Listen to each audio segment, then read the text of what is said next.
né, para os dias que a gente tem enfrentado.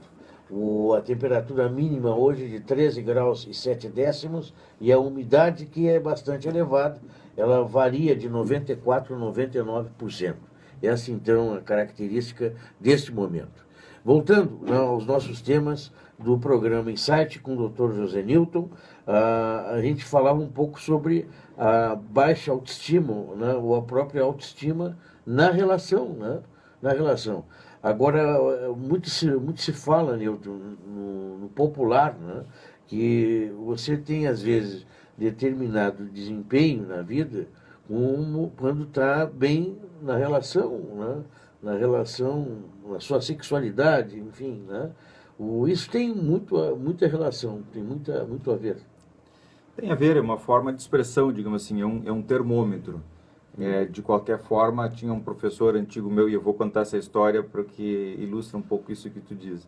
Tinha um professor meu de psicanálise há muitos anos atrás, que ele contava uma história de que quando ele estava na faculdade de medicina, um colega de turma dele tinha a teoria que se relacionava um pouco com isso que nós estamos falando. Ele tinha a teoria de que se ele transasse bastante, tivesse com a sexualidade corporal dele mais ou menos organizada, em dia, que ele não precisava estudar para as provas, porque isso por si só fazia com que ele chegasse na prova e tivesse uma cabeça limpa, organizada e resolvesse as questões legais. E ia para a prova e tirava as notas mais baixas da turma, evidentemente, porque depois ele se perguntava, eu não entendo por que eu transo e chego nas provas e não tiro as notas. Pela teoria isso tem que funcionar. E esse meu professor dizia, olha, funciona, é legal, realmente ajuda muito, mas tu tens que estudar também, senão tu não vais passar nas provas. Então, só o corpo, moral da história, só o corpo funciona para o corpo. E funciona para a cabeça, funciona para o indivíduo ter um bom lazer, estar bem consigo, satisfeito, realizado, etc. Mas tem que fazer o resto, evidentemente. Claro. A vida exige um certo equilíbrio. Ou seja, e voltamos à questão da sexualidade como um todo. Se nós dissemos antes que a sexualidade tem 3 componentes, um corporal, um afetivo e um anímico, e um afetivo ou anímico e um sublimatório, que é a criatividade, o trabalho, o estudo, para que todos esses setores estejam mais ou menos satisfeitos, é preciso que o indivíduo se dedique a cada um deles. Então, o indivíduo vai ter o seu corpo, as suas relações, o seu contato, enfim, que ele valoriza, mas ele tem que investir na relação afetiva também, de forma criativa, interessante. Ele tem que ser uma boa pessoa, buscar boas pessoas, estabelecer vínculos interessantes, se conectar, porque senão isso não vai estar satisfeito só pelo corpo. E, em terceiro lugar, ele tem que estudar ou trabalhar, enfim, tem que exercer tem que se dedicar a alguma coisa, né? Que é o terceiro componente. Praticamente aí nós temos a vida, as questões básicas da vida mais ou menos resolvidas nesses 3 componentes. Isso abarca mais ou menos tudo na vida. Ou seja, o corpo, as relações afetivas e a criatividade, seja o estudo, a produção, na profissão que for. Então, é o tripé da vida, digamos assim. Mas para que isso aconteça, o indivíduo tem que se dedicar às 3 coisas. Agora, a baixa autoestima, vamos dizer assim, né? Ela prejudica muito, né? A pessoa, ela acaba se castrando, se constrangendo. Porque quando o indivíduo sente que ninguém investiu nele, ou que ele não foi tão importante para quem ele se considerava importante, ou de quem ele esperaria um certo investimento, ele já parte do princípio de que ele é um derrotado, que ele não tem o que os outros têm. Então ele não entra nas situações da forma que ele deveria entrar. Ele já entra derrotado, ele já entra esperando pouco, querendo que não seja notado. Imaginemos um professor que tem uma baixa autoestima. Ele não vai estudar muito, porque ele já sente que não é para ele, que por mais que ele estude ele não vai aprender, que os outros sempre vão se destacar mais do que ele, vai falar baixinho, vai se mostrar pouco, vai chegar tarde, vai ter dificuldade para mostrar o conteúdo, não vai entender muito bem o que os alunos vão dizer, e assim sucessivamente. Então, ele já entra derrotado na situação. Enquanto que o outro que acredita que pode, que é bom, que serve, que já disseram para ele muitas vezes que tinha um orgulho dele, que ele sabia muito, que ele era inteligente, que era ele capaz, ele estuda, ele aprende, ele entra na sala de aula já com outro vigor, já fala diferente, já levanta o tom, já olha por cima, já se impõe, já leva, conduz, etc, etc. Então muda tudo.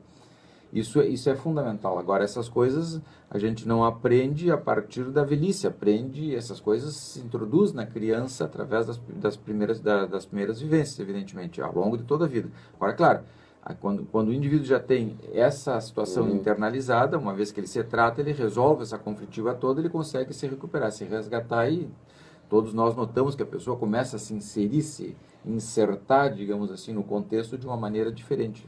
Olha nos olhos, olha com força, discorda, defende seu ponto de vista.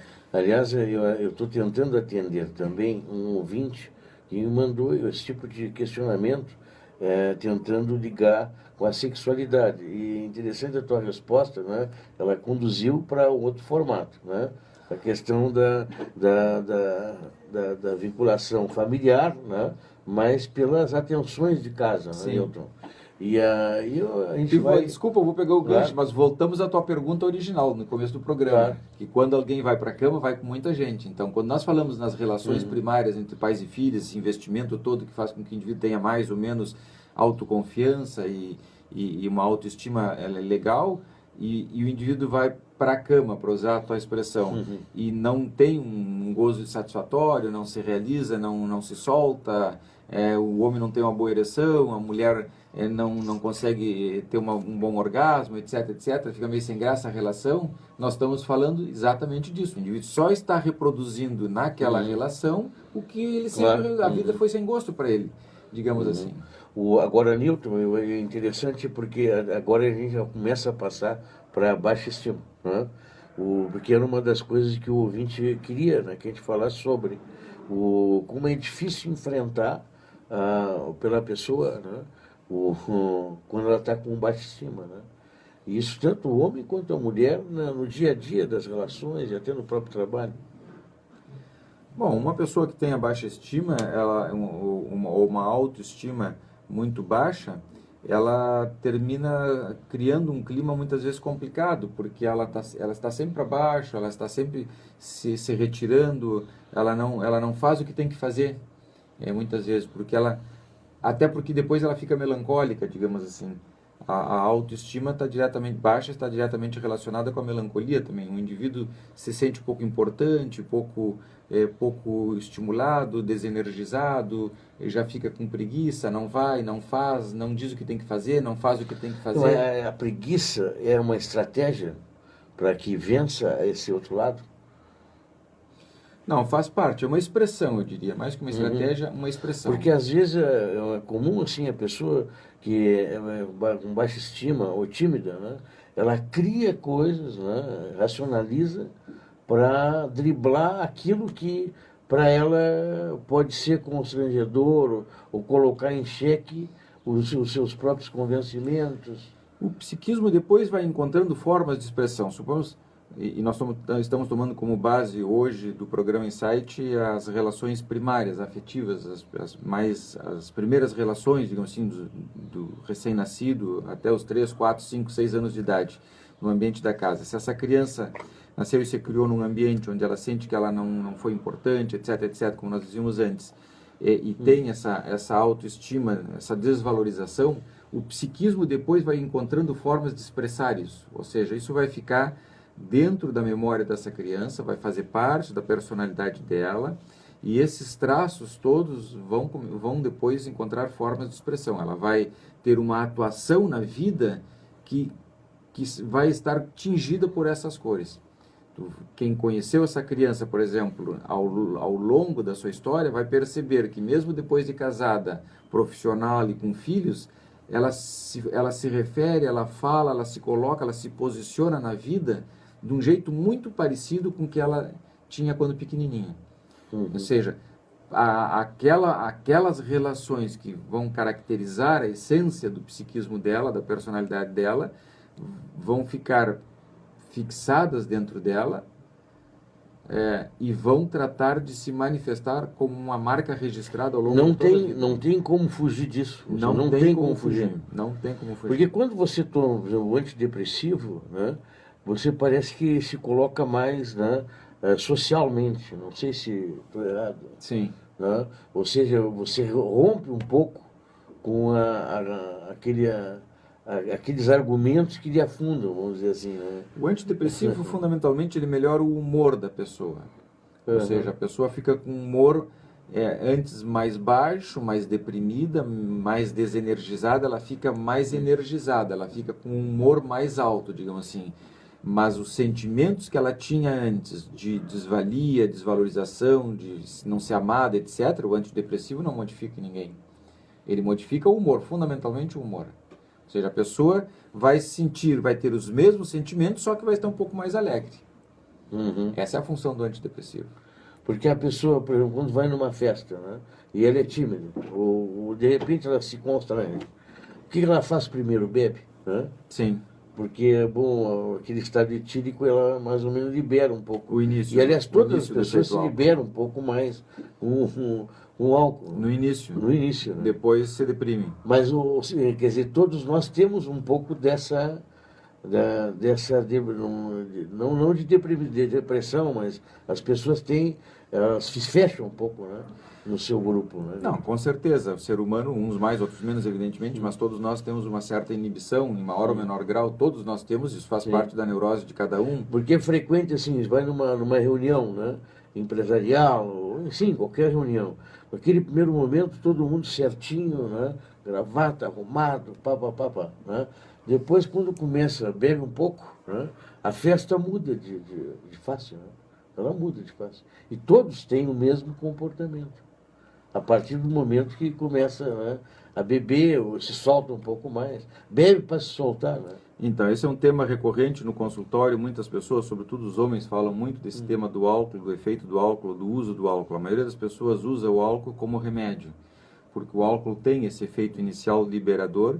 Ele realmente tem uma primeira fase que faz com que as pessoas se sintam um pouco mais à vontade, mas dependendo do nível de ingestão alcoólica, Sim, aí é outro departamento. logo depois ele passa a ter um efeito depressor. Por isso o indivíduo primeiro fica eufórico, depois se entristece. Se nós olharmos o início da festa e o fim da festa sempre é depressivo. O início da festa é alegre. Por quê? Porque as pessoas já estão pesadamente alcoolizadas. A questão toda é como tu regulas isso dentro de ti. Essa resposta do álcool é muito individual de pessoa para pessoa. Nós não temos um termômetro no pulso que diz: esse é o último copo de cerveja que eu posso tomar agora, só posso tomar outro daqui meia hora.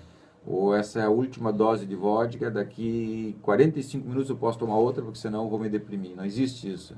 É uma sensação que o indivíduo tem e que ele tem que aprender a fazer essa leitura. Então, tem pessoas que até fazem. Bebem um pouquinho, param, dançam, se divertem, comem, depois bebem de novo e vão mais ou menos dosando o nível de álcool dentro de si em função das sensações que vão tendo. Mas são poucas pessoas que fazem isso. Geralmente, o indivíduo bebe até cair. Ou seja, ele não tem essa capacidade de fazer a própria leitura. E ele vai para a festa e não presta atenção em si, ele presta atenção na festa. E é muito interessante isso, porque as pessoas vão para a festa para se divertir, para ficarem juntas, para encontrar alguém, uma parceira ou um parceiro no final da festa, para dormirem juntos, etc, etc. E a grande maioria das pessoas não faz nada disso. Vai para casa sozinha, geralmente carregado por alguém, totalmente inconsciente, e a festa acabou muito antes. Às vezes, 2 horas depois já não tem mais festa para esses indivíduos. E é a grande maioria. Sim, mas essas são pessoas que têm problemas com álcool, né? Mas 95%, 90% da festa tem problema com álcool, porque as pessoas vão e fazem isso. Ficam totalmente inconscientes. E o indivíduo, para ficar inconsciente, não quer dizer que ele tenha que entrar em coma alcoólico. Ele fica inconsciente no sentido de perder a capacidade de se vigiar, de fazer a vigilância necessária para olhar alguém interessante, para buscar alguém interessante, para dançar com alguém interessante, para conversar com alguém interessante, para permitir que ideias e pensamentos interessantes venham de dentro de si. Ele perde a vigilância, é uma característica do álcool. Então o indivíduo fica totalmente à mercê do acaso. Será o que Deus quiser. Sim, mas tanto o álcool como a droga, né? A droga também, dependendo da droga. Nesse caminho também ela é utilizada, né? Algumas drogas mais, outras menos. Se nós falarmos dos ácidos, das balas que os adolescentes tomam nas festas, que são os ácidos, que são substâncias alucinógenas que fazem o indivíduo em poucos minutos perder todo o controle, enxergar e escutar coisas que não existem, digamos assim, que são alucinações. e ele fica dançando com ele mesmo, esse já está fora da festa. Tomou uma bala, deu, acabou a festa para ele. Ele vai fazer uma festa sozinho. Poderia ter ficado em casa sozinho no quarto, posto o som a todo pau e tomado uma bala e ficar dançando sozinho com ele mesmo, porque é o que ele está fazendo na festa, em última instância. Mas o interessante é que muitas pessoas, quando eu digo muito, é uma porcentagem bem alta da noite, faz isso quase todos os dias, todas as festas. Então o indivíduo sai com uma proposta e volta para casa com outra, e nem sequer para se perguntar, não, ele não se questiona sobre a importância dele, o que ele quer, o que ele foi fazer, ele simplesmente vai no piloto automático. Então, aí nós temos a repressão. É uma das formas de repressão. Por quê? Porque ela encontra um jeito muito inteligente e socialmente aceito dentro da comunidade adolescente de fazer com que o indivíduo não se divirta, não aproveite, não faça nada. Ele se expõe, ele corre o risco de adoecer, ele fica totalmente entregue à sorte, porque ao acaso, porque ele está ali sem nenhum controle. Ele não faz nada do que ele se propôs. Me chama a atenção, Nilton. Isso é repressão. Quando isso é doença. se faz um doença. debate sobre a liberação ou não da maconha, né?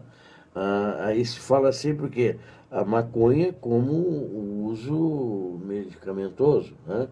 O medicinal, e tem o uso recreativo. Como é que pode, né? Uma substância, como no caso da bebida, né? Ou a própria maconha, ser recreativa, né? Ela é utilizada como uma bengala, né? E não como recreativo. Mas o discurso de quem defende o uso, a liberação, né? A descriminalização, é exatamente como se fosse recreativo. Olha, eu trabalho muito com o tema da droga, porque eu trabalho muito com gente jovem e, sobretudo, profissionais jovens que fazem muito uso de droga, seja o álcool, seja a maconha, a cocaína ou qualquer outra substância. E esse tema do recreativo é uma teoria que as pessoas vão inventando. O ser humano é especialista em criar teorias a favor de si, das suas necessidades. Mesmo as pessoas inteligentes criam teorias inteligentes que muitas vezes não têm muita utilidade. Eu não vi nenhuma pessoa fazer uso recreativo, digamos assim, de algumas drogas, sem que isso gere alguma complicação. É diferente do indivíduo que vai numa festa, faz um churrasco, abre uma cerveja, convida os amigos, ou toma 1-2 doses de uísque ao longo de toda noite, ou estou falando de 1-2 doses.